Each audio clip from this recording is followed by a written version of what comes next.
Hello, this is Matt on the Moon Lambo channel. In this video, I'm talking to you about just one thing. You may notice that there's only one tab open in this particular browser, and that is why.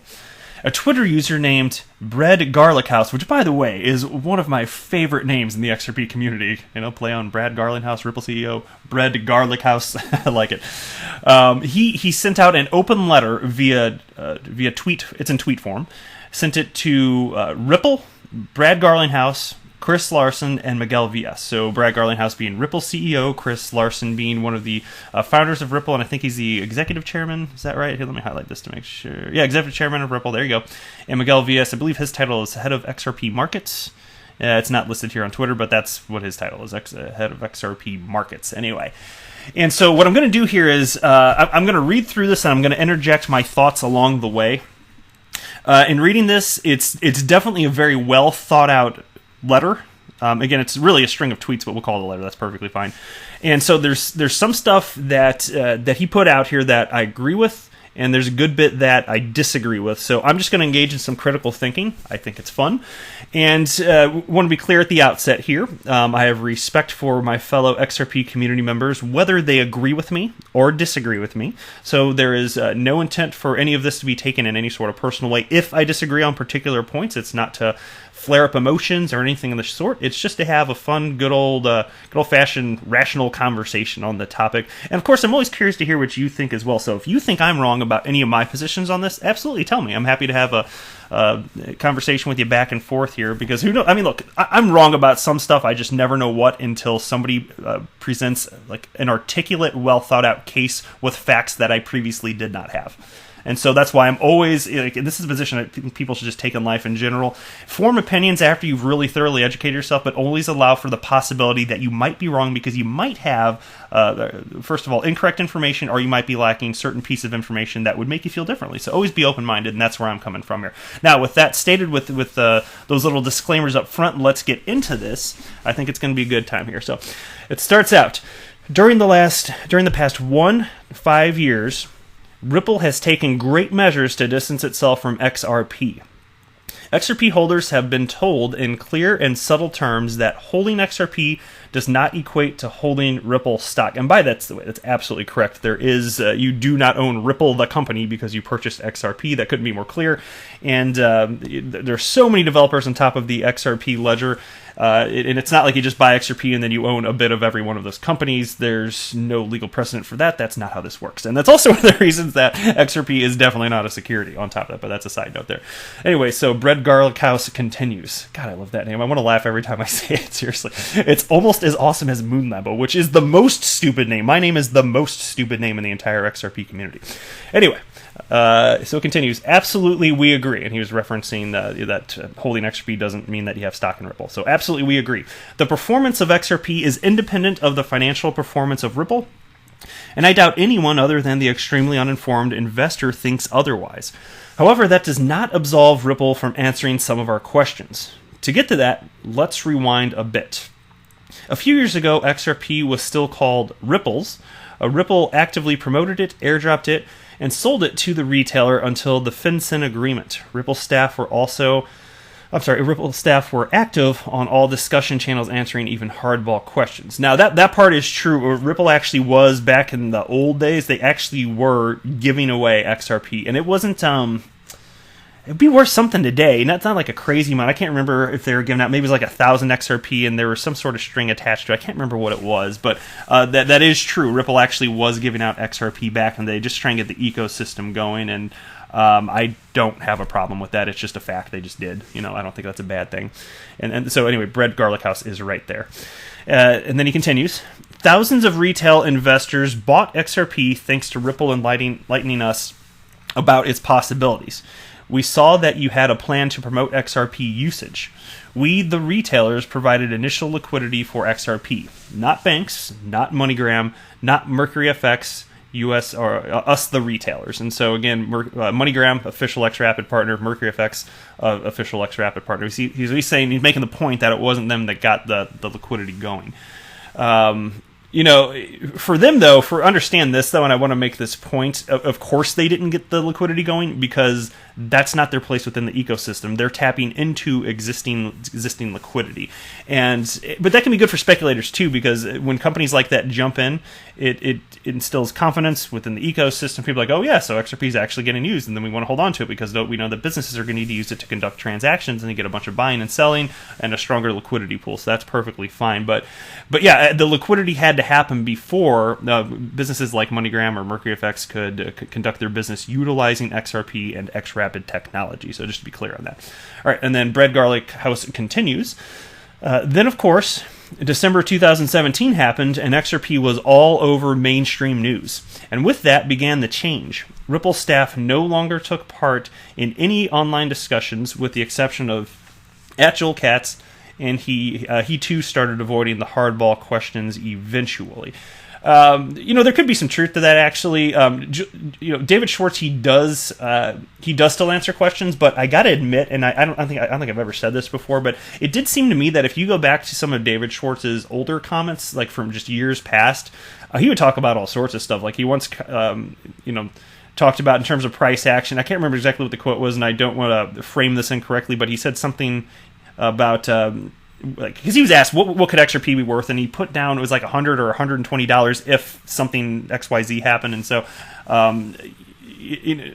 please take that for what it's worth. I wasn't prepared to talk about that. It just popped in my head, but he did say something like that. I can't imagine in 2019 that he would say anything along the lines of price, and probably he's been told not to. It's not like Joel Katz is some secretive guy. I still think that he's an open, honest guy, happy to share his opinions, but as Ripple has become more and more so in the public eye, I can certainly understand why they might not want to talk about things that can be sensitive, that could be misconstrued and put undue pressure on them or scrutiny on them. And so I can actually respect. But even so, it is a fair observation that Joel Katz and some of the other guys out there, I think that's fair. I don't think that we're seeing as much. Now that said, though, I do believe that Ripple is the most transparent company in all of blockchain. Like I really do, and I can talk more about that a little bit later on.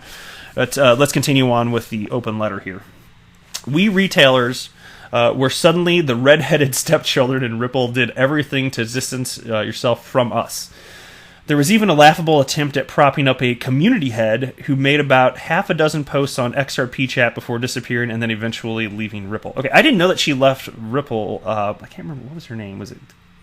I can't remember now. But I do remember her, and then at some point it popped in my head a little while ago. I was like, I haven't seen anything from her on Twitter or anywhere. I was like, I wonder what's going on there. I was like, is that still a thing? Well, apparently, according to this, she is gone, but I know who he's talking about.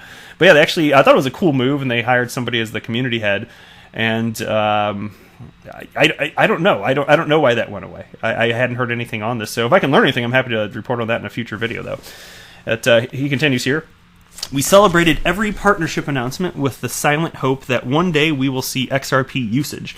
However, with each passing month, Ripple's plans for XRP became less and less transparent to us, the retailers. And with the RippleNet branding, it has become completely opaque. Now the argument might be we are not your target customer. We aren't. But we aren't asking you about the inner workings of Xcurrent or Xrapid. Those are questions your actual paying customers ask and you answer. No, we are asking about more transparency on the plans for distribution and adoption of XRP, which thousands of us bought in based on your promotion of the asset. Hundreds of millions, even billions of XRP are in circulation thanks to us. Okay. Yeah, okay, I think it's a fair point to state that Ripple, because of what they're doing, it instilled confidence in a lot of people within the ecosystem, and that surely that caused some people to buy it. I mean, to be perfectly honest, with me, and I've said this many times, I bought into XRP because I see real-world adoption occurring, in particular, as Ripple is positioning XRP to be utilized as a bridge currency for cross-border payments and settlement, specifically settlement. And so, yeah, developers building on top of XRP that does instill confidence, and Ripple's been spreading the word, and they understand that as they want to position XRP, increased the blend. I'd say this: the blend of price and liquidity increasing over time will be beneficial to how Ripple is positioning XRP to be used. More liquidity is better. Higher price, it's better. Liquidity is more important than price, though, and I've talked about in recent videos, so I'm not going to revisit that in this video. But liquidity is more important than price as Ripple is positioning XRP to be utilized here. So that said, though, here's the thing. There are other developers building on top of XRP. Now, if you're going back to as far back as Bread Garlic, God, I love that name so much. As far as Bread Garlic House is talking, like years and years and years ago, back to the early days when Ripple was actually giving away XRP. If you go back to those early days, I don't know that there were any other developers building on top. So if that's the reason that you're saying that Ripple owes us something, it's because they were pushing for this and then you bought into it. And, like, to me, that's still not a valid point of view. And let me flesh out why here.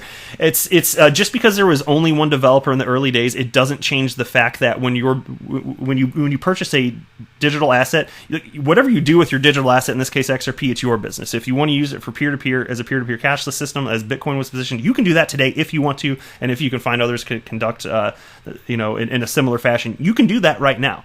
Just because another company, in this case Ripple, was building on top, that never gave you any specific rights. Just because you were persuaded by what Ripple had to say in terms of, hey, XRP could be used for this, and in terms of cross-border payments. And Ripple is still fleshing out their vision for how they wanted to push for it to be used anyway. Like, that wasn't even settled at that point. So if the bottom line is, even back then, if you're buying into a cryptocurrency, if you're buying into a digital asset, you better do it just for the utility of the asset itself. And understand that, and you can have more faith that people could buy into the ecosystem of developers building on top of it. Yes, that's kind of my point, though. But outside of that, you shouldn't ever expect that just because there's one company initially pushing for a particular digital asset to be used in the earliest days of all of cryptocurrency history. To me, that doesn't mean that just because that was the case, there should be some high level of expectations that they have to divulge a lot of personal information, which you're going to see Bread Garlic House get into here shortly. And it doesn't mean that they owe you even more transparency than they're already offering, and that's where I stand on that particular issue. And as it is today, there are even more developers out there. You've got Quo, you've got R3 building on top, you've got Omni, you've got the Scooter Brown, whatever the heck the name of his company is. He's got a couple actually, I think, and they're going to be utilizing XRP in some capacity. And there are others also. There are over 20 companies that have been funded through Ripple's Spring Initiative, all of which are supposed to, help with the health of the XRP ecosystem at large. So I do feel differently on that. I have to say that. And then we continue here. So the next thing that he wrote is, so I am sorry whether you want to or not, as the largest holder, promoter, and developer of XRP, you have an obligation to all those retailers who provided you initial liquidity when no financial institution would dare touch a digital asset. Man, I just disagree with that. I don't think they owe us anything. I really don't. They're just like, if you believe conceptually, here's the thing, and I do believe this, and it is true. If you believe that XRP is a decentralized asset, it's not like it's some sort of weird ICO. It never was. ICOs didn't exist back then. If you believe that it's decentralized, you can't believe that any company building on top owes you anything, because they don't. They don't. I'm very firm on that. It's a strong point where I break away from Bread Garlic House in terms of opinion, because he has good points. Don't get me wrong, and I respect his opinion, even though I disagree on this. But to me, there's some sort of disconnect there from a logical perspective. I'm just not personally seeing it. And then he writes, lest you think that we are singling you out, we are asking no more of you than what other blockchain projects with enterprise ambitions are already doing. Please take a look at VeChain and Tron Foundation. Okay, so on this point, I gotta say this. XRP is the only cryptocurrency, the only digital asset that's being used in the commercial production of anything. If I'm mistaken, please point it out. But as it pertains to partnerships that VeChain and Tron have, because VeChain, they're with Walmart, right? The coin itself is not being used. The blockchain is being used. If I'm mistaken, please call me out on it. I don't believe that's the case. From everything I've read, XRP is the only cryptocurrency actually being used in the commercial production of anything. Okay, and so if you're talking about getting not being singled out, well, enterprise ambitions, this and that, the coins aren't being used for these. To me, it's difficult to compare what Ripple's doing, building enterprise grade software, which utilizes a digital asset, XRP, comparing that to blockchains being used with no coin attached. I mean, there are coins attached to the blockchains, but that's not being used. It's kind of like, I don't know if you guys are aware of this, but you can use the XRP ledger without using XRP. Are you aware of that? You know, there's a built-in decentralized exchange on the XRP ledger. So you absolutely can do that. You can issue IOUs on it and all sorts of fun stuff. And you can do other things on some other blockchains without using the native digital asset on those as well. So not exactly the same thing in my mind. But Bread Garlic House continues here.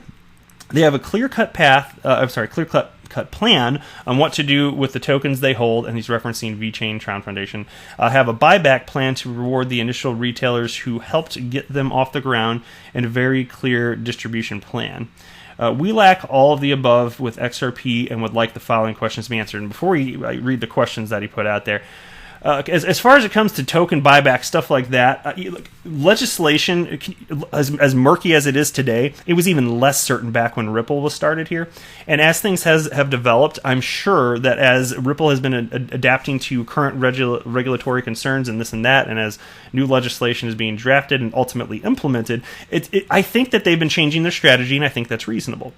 So if you look back in the early day, yes, they were giving away XRP, but, you know, they don't want to do anything today that would remotely make it look like XRP could be considered a security. So when you're talking about them selling XRP with some sort of buyback plan, I'd have a concern there potentially.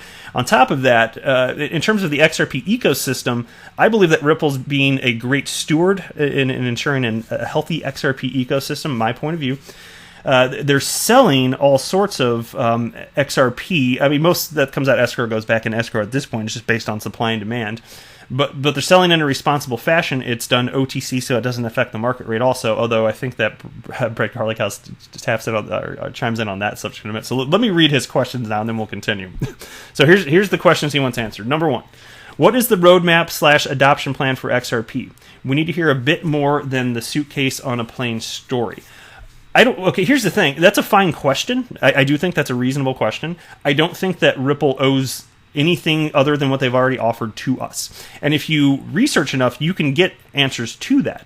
You can, because there are enough people out there within the XRP community that have talked about this. For instance, there's former Ripple employee Bob Way, who has talked about at length, and I've talked about this at length, where he made it clear that Ripple's plan, as far as it comes to XRP adoption, is to have people have the opportunity to build businesses on top of this technology. So as it pertains to the way that Ripple's going about this, market makers can make money through the buying and selling of XRP when they're facilitating the bridging of XRP to be used as a cross-border settlement tool. That's pretty much it. You make money on the buying, and then the selling, and then the buying potential, like that, because you buy it, you sell it, you buy it, and then you make money on each part of the transactions, and that takes XRP out of the ecosystem. So this answers his Bread Garlic House's question directly. That information is already out there, and so I feel like, you know, if your expectation is of Ripple to explicitly do that, I don't see that they should be required to do it in such a fashion because he acknowledged earlier on, we're not their customer. We aren't. We are not their customer. And again, if you want to like say, hey, yeah, but they were giving us XRP years ago, things change. You know, cryptocurrency was really in its infancy back then, and they were still figuring everything out. Now, to me, it's just like, for my attitude about it is like, let's cut them some slack. Like, they were pioneers changing stuff, and they don't owe anything to us today. It's nice that they gave us any sort of communication along the way that was super, super in-depth, and if they want to pull that back a little bit, I still respect that decision. That's just my personal opinion on this. But the answer is out there. You know, and like I said, I just cited it right there. That's how, it's a big part of how Ripple sees this playing out. And then, of course, liquidity pools via exchanges like, you know, Bittrex in the United States. You know, that's the official XRapid partnership there. And then you've got Coins.ph, the Philippines one, that's the official X partner there. And then there's Bitso in Mexico. Pools of liquidity. And so as corridors are built out, but see, that's the thing. Ripple doesn't even control that. So for you to want to promise them anything in terms of actual adoption, well, they're doing their best. They're doing it in good faith. But part of the requirement for XRP to go up is for speculators to play their part, market makers to do their part, and exchanges to do their part, and then all this technology can actually be adopted. So we're just little cogs in this gigantic machine here, basically. But I think that's fine. I don't see a problem with that. Right? Then the second question here: what is the distribution plan for the escrows? what part of it is already spoken for? When I read that, I kind of have a question mark going up, like distribution plan for the escrow. Like XRP comes out of escrow every single month, and then a portion of it's sold, and then what isn't sold goes back into escrow. So when he says what part of it is already spoken for, I guess I need some clarity from him, but it's in his open letter, so I had to read it here. And then his third question is, why are financial institutions only buying over-the-counter instead of the open market, thereby removing buy pressure? There are two reasons. I can answer this to you, and this is the thing, like all this information is available to you even as a retail speculator. So the reason that that's happening is, by and large, for large orders, there isn't enough liquidity for some of these larger entities to go out there and just snatch it up in one or two transactions on exchanges. And even if they did that, it would just make the price greater. And so why would you want to buy in knowing that your transaction would just make the value of what you just bought drop or go up or drop depending on whether you're buying or selling? So that's why OTC exists. It's not unique to XRP. That is it. That's it. And there's more to it outside the scope of this. There are more reasons for over-the-counter transactions, but that's it. So as for why it's financial institutions, well, most individual speculators like you and I, we're not going to be buying on the scale. So it seems reasonable to me that it would pretty much just be financial institutions that are buying directly from Ripple. And so here's question number 4. Why are programmatic sales always in the open market and not over the counter, thereby creating additional sell pressure? And why do these sales intensify every time XRP tries to make an upward move? I got to be honest here, I don't know exactly what he's talking about when he's referencing programmatic sales. If he's talking about XRP that was bought from Ripple and then sold on the open market, well, that's okay for a couple of reasons, because that's just a supply and demand type thing. And we do want more XRP in the ecosystem. That's fine. It's super duper. It's all got to get out there at some point anyway. But when it comes to the buying and selling, understand that any XRP that's purchased from Ripple, if it's going to be immediately sold, understand that if it's purchased from Ripple, then it is sold at the market rate. And so if it's sold right away, like, what's the incentive there? So you're going to buy XRP to then sell it immediately at market rate. Like, that doesn't help or hurt the XRP ecosystem. It's just stupid because it doesn't do anything. And as far as sales from Ripple that are purchased below market value, which does occur, there is XRP that is sold by Ripple below market value. There are strings attached to that. There are sell restrictions, and we're not privy to the specifics of those agreements, but some entities are willing to have selling restrictions, and who knows what other restrictions applied if they in order to get XRP at a lower than market rate, and then that's fine. I don't see a problem with that. If it's mutually beneficial between two private parties, because Ripple's a private company, and whoever the financial institution is, what's your beef with it? And I don't have any problem with that whatsoever. It doesn't matter. And furthermore, Ripple has done nothing to me but prove that they're very, very keen on making sure that they're supporting a healthy XRP ecosystem. So if there's questions as to what the reason, like why this is good, well, first of all, I think a lot of the answers are actually already out there, but it seems to me it's nonsensical to think that there's an ulterior motive. Not that Bread Garlic House necessarily thinks that. It seems to me more like he just wants answers, which is perfectly fine, like wanting the answers. Here's number 5 here. Here's his 5th one. What are the divestment plans of the personal holdings of Chris Larsen and Arthur Brito? We know that Jed McCaleb's divestment plan was planned very clearly, so why do the other two founders get an exception? Well, as far as the personal financial holdings of XRP between Chris and Arthur Brito, that's their personal finance. We have no right to that. We shouldn't expect it. As far as Jed McCaleb, I actually don't know exactly why all of that was made public. If it was in sort of... There was litigation that was going on, and if part of that had to be made public as part of the ruling, okay, super duper. I don't know if that's the case off the top of my head. But regardless, there are sell restrictions. There was legal litigation between Jed McCaleb and Ripple, and that was settled ultimately. And so we have a divestment plan, but that's because we already know that Jed just wants to unload all of it all. He doesn't care about a healthy XRP ecosystem, nothing of the sort. He'd probably like it to just go away at this point, even though he's one of the co-creators of it, because now he started Stellar. You know, he's got Stellar and Stellar Foundation, all that good stuff here. But no, I don't think that the personal holdings of Chris Larsen and Arthur Brito are really any of our business. Certainly not. And how somebody wants to de-risk themselves as it pertains to buying and selling of assets, well, if I'm saying de-risking, then that pertains specifically to selling of assets. Okay. None of our business. Absolutely none of our business. They don't owe us anything at all. And that's just my pretty firm stance on that particular one.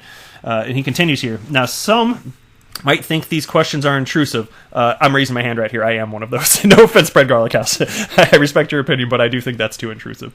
And he continues, but as Ripple is a company aiming at making the global financial arena more transparent and level the playing field, I believe it is fully justified if the same principles are applied to you as well. Before signing off, I would just like to add that we have never had more faith in XRP than right now. We just wish that the company that has the most influence in determining its fate was a bit more transparent with the people who were the rock upon which you built your church. Thank you, and we wish you all the success in the world. And so, again, I want to be clear. I totally understand where he's coming from. I just, on some of the core stuff, I do feel differently. I just do. But totally respect where Brad Garlickhouse is coming from. And even more importantly, I love the guy's name. It's just like, I freaking love that name. Brad Garlickhouse. I chuckle every time I see it. Yeah, so...